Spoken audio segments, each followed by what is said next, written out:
Imagine walking into your favorite gun store. You see rows of shiny pistols, each one begging for your attention. But here's the thing, that shelf space is prime real estate. Every inch costs money. And gun stores aren't charities, they're businesses. So, they've got to make sure that whatever's on those shelves is going to sell, and sell fast. That's where something called a planogram comes in. It's basically a fancy word for the layout of products on the shelves. Big box stores like Cabela's or Bass Pro Shops have these planograms down to a science. They know exactly how much space to give each gun based on how quickly it sells. If a pistol isn't flying off the shelves, it's out of there. No hard feelings, just business. Take the FN509 midsize tactical, for example. It's a fantastic gun, accurate, reliable, and with a buttery smooth recoil. But at $1,104 MSRP, it's competing with optics-ready options that cost half as much. Add in the cost of a suppressor height dot plate, and you're looking at over $1,300 out the door. Meanwhile, some Turkish import is sitting next to it for $599, fully loaded with features. Guess which one the average Joe is going to pick. It's not that the FN509 is a bad gun. Far from it. But in the world of retail, it's all about velocity. How fast can you move that product? If a gun needs a $40 rebate and 3 sales to sell 1 unit, the store's buyer is going to yank it faster than you can say out of stock. And here's the kicker when these guns disappear. There's no press release. No one's going to admit they misread the market. They just stop reordering. Shift the space to something trendier like a new PCC or a color-shifted AR, and suddenly, that pistol is harder to find than an honest politician. Price wars. The budget brands are winning. Let's talk money.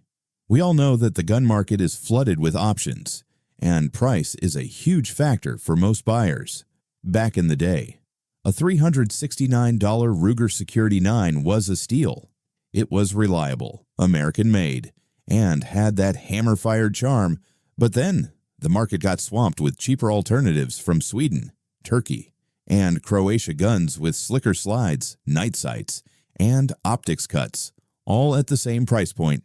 Suddenly, the Security 9 wasn't looking so hot. It's not that it stopped being a good gun, it's just that it couldn't keep up with the competition. Buyers want the best bang for their buck, and when they can get a striker-fired pistol with all the bells and whistles for the same price, why settle for adequate? This is where the PSA Dagger comes in. At $379, it's optics ready and Glock patterned, meaning you can trick it out with all sorts of aftermarket parts. It's like the budget-friendly cousin of the Glock 19, and it's stealing the show. Meanwhile, the HK VP9, despite being a masterpiece of engineering, is sitting at $799, with extra costs for optics plates and $50 mags. In 2014, that was fine. But in 2025, with inflation hitting hard and ammo prices through the roof, shooters are counting every penny. They're going for the cheaper option that still gets the job done. It's not personal, it's just economics. And trust me, I've been there standing in a gun store, drooling over a high-end pistol, only to walk out with something more wallet-friendly.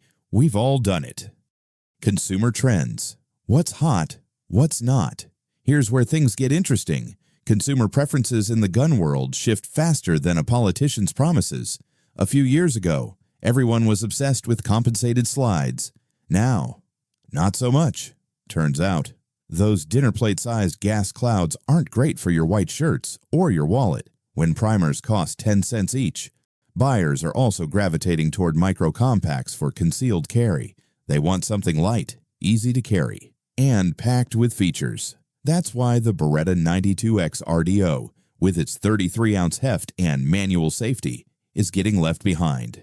It's a beautiful gun, don't get me wrong, but it feels like a relic to younger buyers who want something that weighs less than 25 ounces and fits in their sweatpants holster. And let's not forget about optics. If a pistol doesn't come optics ready out of the box, it's basically invisible to today's buyers. The Walther PDP steel frame is a beast, but at $1,699, it's a tough sell when the polymer version is $699 and still optics ready. Sure, the steel frame is great for competition shooters, but most folks just want something they can carry every day without feeling like they're lugging around a brick. Supply chain chaos. When the world stops. So, does your gun supply? Let's talk about the elephant in the room: supply chains. Yeah, I know, it's not as sexy as debating the merits of a 1911 versus a Glock, but it's crucial to understanding why that CZ-P10F you've been eyeing suddenly feels like a myth. Remember 2020 when toilet paper was worth its weight in gold and you couldn't find a decent AR lower to save your life? Well, the gun industry wasn't immune to that chaos, and we're still feeling the aftershocks.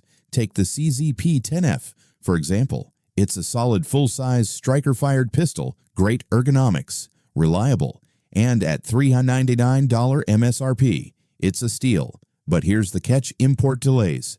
CZ is based in the Czech Republic, and getting those guns across the pond isn't as simple as hopping on a plane.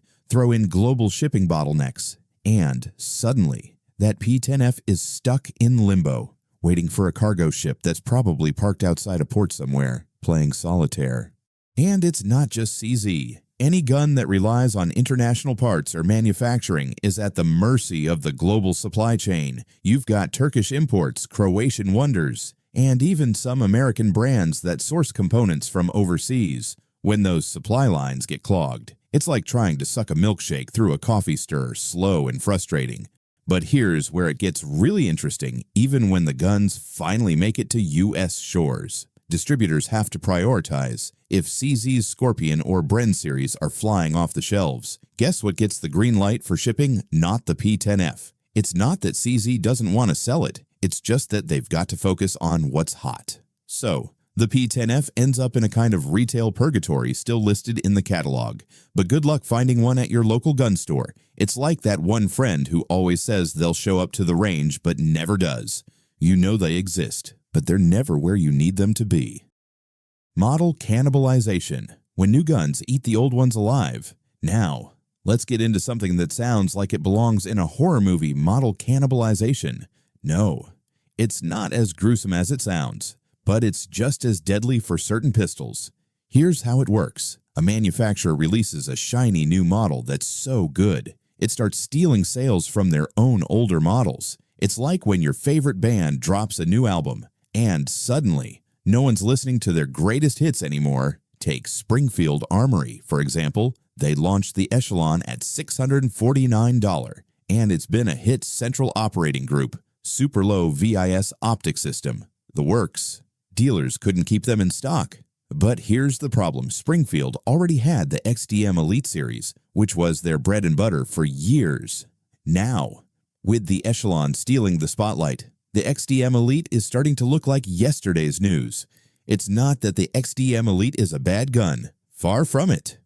But when you've got two models from the same company competing for the same shelf space, something's got to give. Retailers are going to stock what sells. And right now, that's the Echelon. So, the XDM Elite gets pushed to the clearance bin. And before you know it, it's harder to find than a politician who keeps their promises.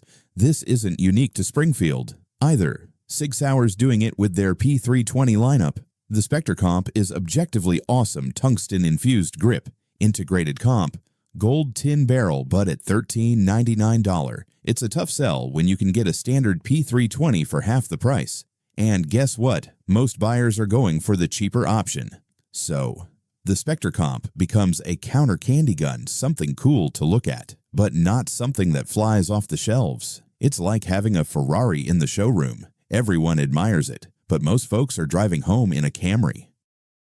The optics obsession. If it ain't optics ready, it's dead to us. Let's be real, if your pistol doesn't come optics ready in 2025, it might as well be a musket. Okay, maybe that's a bit dramatic, but you get the point. The demand for red dots on handguns has skyrocketed, and buyers now expect it as a standard feature. If a gun doesn't have an optics cut, it's like trying to sell a smartphone without a camera. Good luck with that. Take the Beretta 92X RDO. It's a classic full-size, alloy frame, and that iconic open slide. But here's the rub: while it does have an optics cut, the plates are sold separately at $39 each. And let's not forget the extra cost of the optic itself, plus maybe some suppressor height sights if you're going all out. By the time you're done, you've tacked on another $400 to the price tag. Suddenly, that $799 MSRP feels more like $1,200, and buyers start to balk. Meanwhile, other brands are shipping their guns with plates included, or even bundled with an optic. It's like buying a car with all the options already installed versus having to pay extra for every little feature. Which one are you going to choose? Retailers know this, and they're not dumb. They're going to stock the guns that don't require a laundry list of add-ons. So, even though the 92X RDO is a fantastic pistol, it's getting edged out by models that offer more value out of the box. Magazine math. When laws mess with your mags. Alright, let's talk about something that's a pain in the neck for gun owners and retailers alike: magazine capacity laws. If you live in a state like California or Illinois, you know the drill. 10-round limits are the name of the game. But here's the thing, these laws don't just affect the people living in those states. They ripple out and impact what gets stocked nationwide. Take the HK VP9, for example. It's a great gun, but it typically ships with 17-round magazines. Now, if a retailer in a restricted state wants to stock it, they've got to order the 10-round version. That means dealing with separate SKUs, different inventory, and the headache of making sure they don't accidentally sell the wrong mag to the wrong customer. It's like trying to juggle flaming torches while riding a unicycle possible. But why bother when there are easier options? So, instead of stocking the VP9, retailers might opt for guns that come with 10-round mag standard, like the Smith & Wesson Shield Plus. It's simpler, and simplicity wins in retail. But here's the kicker, even if you live in a free state, you might still feel the effects. National chains want to streamline their inventory, so they might decide to carry only the models that work everywhere. That means your dream high-cap 9mm could be MIA, not because of a recall, but because of magazine math. It's frustrating. I know. I've been there, standing in a gun store, asking why they don't have the full cap version, only to get a shrug and a blame the lawyer's response. But hey, that's the world we live in. Trade-in supply. The used gun takeover. Let's start with something that's quietly shaking up the market trade-ins. Picture this: you walk into your local gun shop, ready to drop some cash on a brand new 9mm, but then you spot it, a gently used Glock 19 or SIG P320 sitting in the case, priced way lower than the shiny new version. Same reliability, same punch, just with a few character-building scuffs. Which one are you walking out with? Here's the deal: the used gun market is booming. With gun ownership at an all-time high in the U.S., more folks are trading in their old faithfuls for something new, maybe an optics-ready model, or that sexy echelon we talked about last time. Retailers love this because used guns mean higher profit margins. They buy low from the guy upgrading, slap a reasonable price tag on it, and boom, it's gone faster than a plate of wings at a Super Bowl party. Take the Walther PDP, for instance. It's a stellar pistol crisp trigger, fantastic grip, optics ready out of the box, but at $649 MSRP. It's not cheap. Meanwhile, a traded-in Walther PPQ, its predecessor, might go for $450, same German engineering, just a little less fancy. Guess which one the budget-minded shooter snags? Yep, the PPQ. And when those used guns start outselling the new PDPs, retailers rethink what they're stocking. Suddenly, the PDP's shelf space shrinks, and it's like it never existed. I've fallen into this trap myself.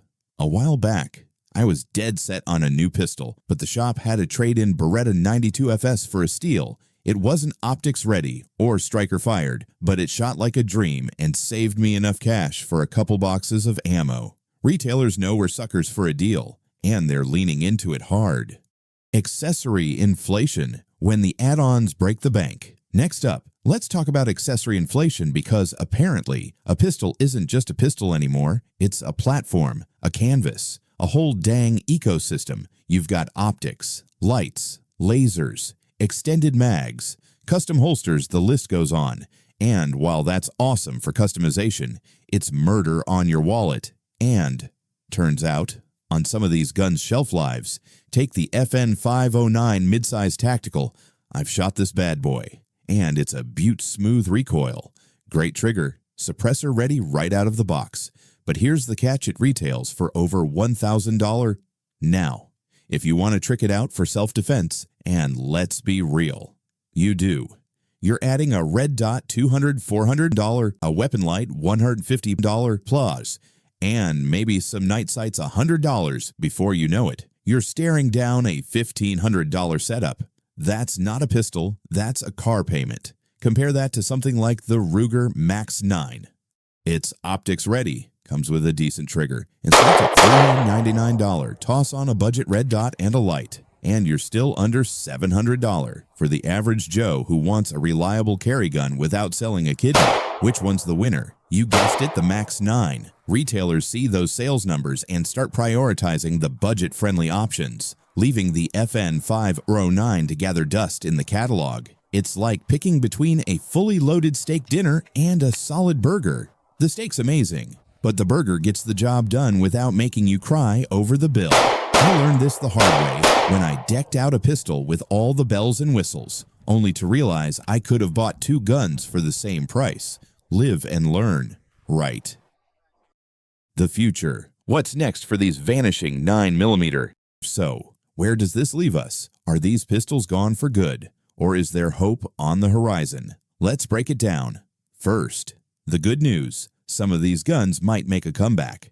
Manufacturers aren't dumb. They see the data, hear the chatter, and know what we love. If demand spikes for something like the CZP-10F or HK-VP9, they could ramp up production or tweak the supply chain to get them back in play. It's like when your favorite brewery brings back a seasonal beer because everyone won't shut up about it. But here's the flip side. A lot of these models are getting phased out for a reason. Consumer trends are shifting hard toward optics-ready, budget-friendly, and high capacity where legal. If a gun doesn't check those boxes like the Beretta 92X RDO with its separate optic plates or the XDM Elite losing ground to the Echelon, it's fighting an uphill battle. Manufacturers might decide it's not worth the hassle and focus on the next big thing instead. And speaking of the next big thing, keep an eye out. Companies are always cooking up new models to grab our attention. SIG's P320 lineup keeps evolving. Springfield's got more tricks up their sleeve, and even smaller players like Ruger are stepping up their game. The 9mm market's a high-stakes poker table, and only the strongest hands stay in the game. For us gun nuts, it's bittersweet. We lose some classics, but we gain fresh options. I've got a soft spot for the XDM Elite shot one at the range and loved it, but I can't deny the Echelon's appeal. It's like trading in an old pickup for a new one. You miss the memories, but damn, that new ride feels good. So, there you have it, the full scoop on why your favorite 9mm pistols are ghosting you. From shelf space battles to trade-in takeovers, it's a wild world out there. Next time you're at the gun store, staring at an empty spot where your dream gun used to be, you'll know the story behind it. And hey, maybe you'll snag a sweet trade-in or discover a new favorite instead. What do you think lost a pistol you loved to this madness? Found a hidden gem because of it? Drop your thoughts below. I'd love to hear your war stories from the gun counter. Until next time, keep your powder dry and your eyes on the prize.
Fire!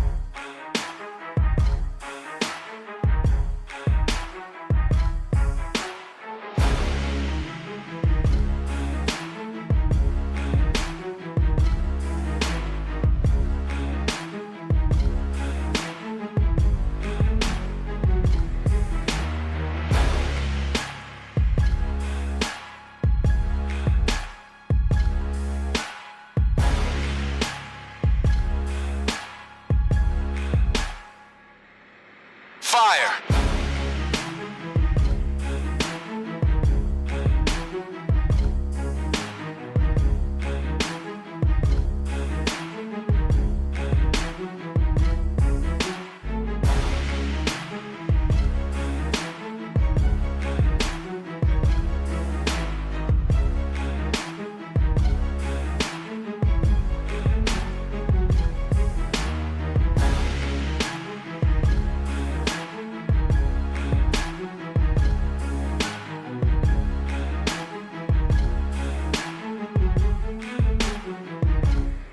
Fire!